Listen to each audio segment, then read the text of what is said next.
Back, America. I'm Hugh Hewitt, live inside the Beltway. If you woke up this morning and were stunned to learn that an earthquake occurred overnight, you would be just like me, because I had gone to bed before the leak of Justice Alito's draft opinion overturning Roe v. Wade and Casey and the Dobbs case emerged. But I got up at 4:30, read the opinion. I've explained it on Twitter. I'm joined now by Senator Tom Cotton, no mean legal scholar himself, a member of the Senate Judiciary Committee. Good morning, Senator. I know you like to think of Lincoln in a moment like this, and so I expect you to be cautious. But what do you make of the draft opinion, and what do you make of the leak? Hugh, let me take the leak first. It's a stunning breach of trust by some person at the Supreme Court. And the court, in conjunction with the FBI and Department of Justice, needs to get to the bottom of the leak immediately using every investigative tool necessary, and there needs to be serious consequences for the person responsible for the leak. Second, I think it's probably prudent for the court to just proceed with issuing its judgment today. This case was argued 5 months ago. If you believe that this opinion circulating is, in fact, a draft majority opinion, it's been circulating inside the court for 3 months. There is precedent. It's not common, but there is precedent for the court to issue a brief per curiam decision announcing judgment of a case with opinions to follow. That happened, for instance, in Ex parte Quirin, the Nazi saboteur case in World War II. It was argued, and then the per curiam was released within a day or two, and opinions followed about 90 days later. But given this stunning breach of trust, I don't think it's best for the court's integrity or for our politics to have speculations proceeding for another 7 or 8 weeks until the end of the court's term. Oh, I agree with that. I think the Chief Justice will have to convene the court this morning and talk about this, because it's a ticking time bomb. This has never happened before. It's not the Pentagon Papers, which is one of many leaks that bedevil every administration. It's the Supreme Court, and every litigant in every court in the United States judiciary is now going to worry about whether or not draft opinions and draft rulings are going to be leaked by clerks who are, not even passing the bar as necessary to be a clerk. And I have to assume it's a clerk. Is that your working assumption, Senator Cotton? Hugh, I don't want to speculate about who might have leaked the opinion. I do think we need to get to the bottom of it promptly. Again, whoever leaked it, I suspect, is not well trained in the arts of espionage and misdirection. I doubt that it'll take very long for skilled investigators, such as the FBI has, to figure out exactly who did this. And I said there should be severe consequences. It's just another example, though, of how the far left treats abortion as a singular issue in our politics. Justice Scalia used to talk about how the court has an abortion-only jurisprudence that warps and distort all of its other cases, for instance, free speech and free assembly cases. And now, apparently, there are some people who are willing to breach trust at the Supreme Court to such a degree that there's really no precedent. I understand there have been some leaks in the past, but typically they tend to be retrospective. Yes. Or they are not on such consequential matters. I actually have never seen this. I've been teaching con law for 25 years. Justice Alito brings up the question of impact of a bad decision on other areas of law. You just alluded to that. One of the reasons you overturn a bad precedent, even when it's 30 years old as Casey or 50 years old as Roe, is because it's distorting the law in order to preserve it, which is what has happened on free speech, for example. Demonstrations have to be so many yards away, things that are never accepted in any other category of law except abortion jurisprudence. So it's a persuasive opinion. What do you think Republicans, there are Republicans running today in Ohio, right? They're going to be asked this by a media that is very pro-abortion rights. It's impossible to deny the reality of the media. How do you counsel them to respond to questions about this today and in the coming weeks? Well, Hugh, I'm reminded of what our friend Larry Arnn says in response to claims that perhaps Shakespeare didn't write Shakespeare's plays or sonnets. Whoever wrote them was pretty darn smart.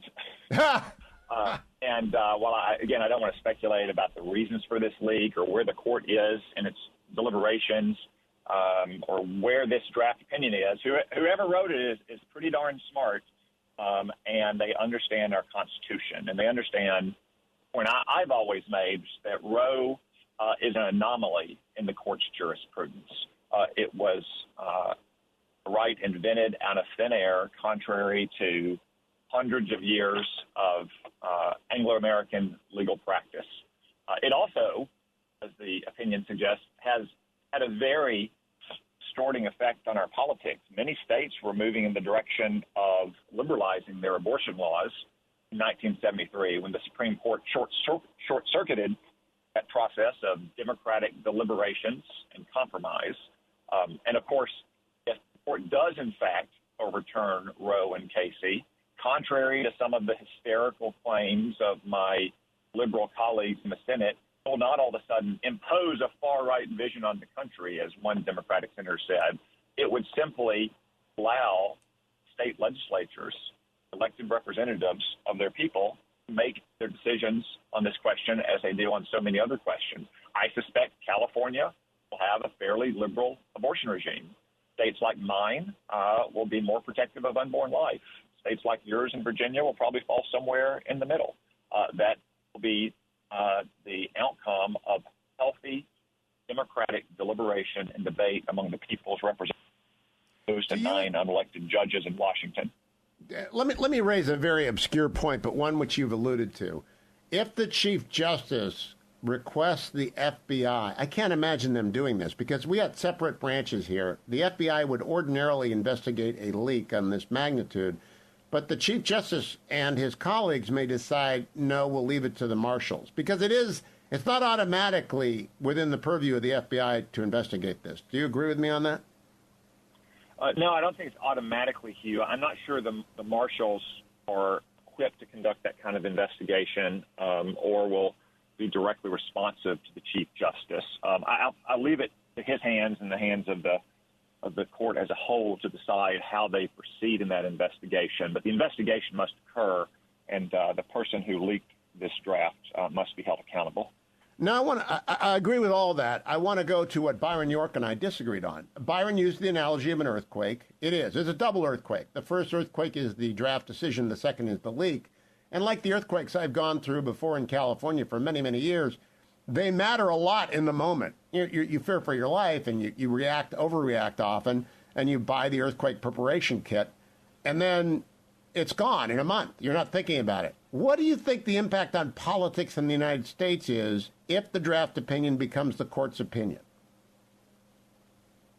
Well, I think the pro-life movement, millions of Americans who have toiled in the vineyards for 50 years, trying to protect the most innocent people, will feel that their work has been vindicated, that sometimes labor that seems hard and the results seem remote, we'll see that labor come to fruition. Having worked over the years to elect pro-life presidents and a pro-life Senate majority, I would remind you that Donald Trump said explicitly in the 2016 debates with Hillary Clinton, he thought Roe was wrongly decided and that he would want the Supreme Court to ultimately overturn it and return this questions to the states where so many political and legal questions reside under our constitutional system. So I believe that millions and millions of our voters and activists will see fruits of their labor and will be even more mobilized this fall and in the years ahead. Will some on the left be mobilized as well? Yes, but I would also point out that the Supreme Court allowed a Texas law to stand, I believe, stopped abortion after 6 weeks last September. Democrats predicted this would be a political earthquake, and it would lead to a wipeout of Republicans in special elections and the off year elections in places like Virginia and New Jersey, and the exact opposite of that happened. I'm so glad you brought that up.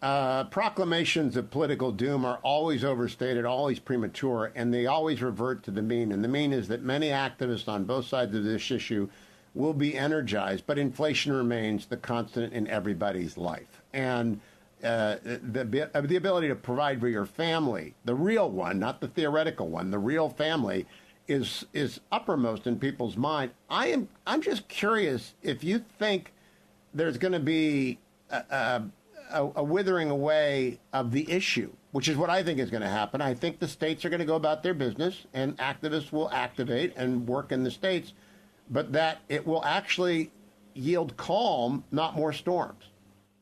Well, this is the point that this reported draft opinion makes, the point that Justice Scalia long made as well, by seizing from the state legislatures, the people's elected representatives, this question of abortion in 1973, and then reaffirming it in 1992. The court did not settle this question, as they wrote in Casey. They only supercharged the debate because they did not allow the natural process of liberation and compromise that occurs on so many other questions in our society to occur on this question, again, as it was in many states in 1973. So I do suspect that in many states they will reach a compromise, and they will have a set of laws that govern the practice.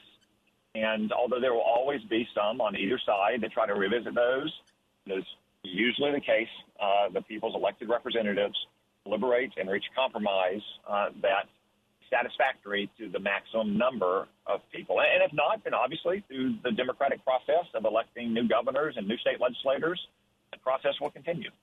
Last question. I think this is so difficult to swallow for so many people is because it validates the election of Donald Trump. And before that, the decision of Mitch McConnell and you and your other colleagues in the Republican caucus not to hold confirmation hearings for any nominee. It wasn't Merrick Garland specific. It was any nominee because the people were going to decide. And the constitutional majority went to Donald Trump, and he appointed 3 justices, and they are going to rule this way. And that means the never-Trumpers were never right. Do you think that's what burns so many people on the center and the right, Senator Cotton?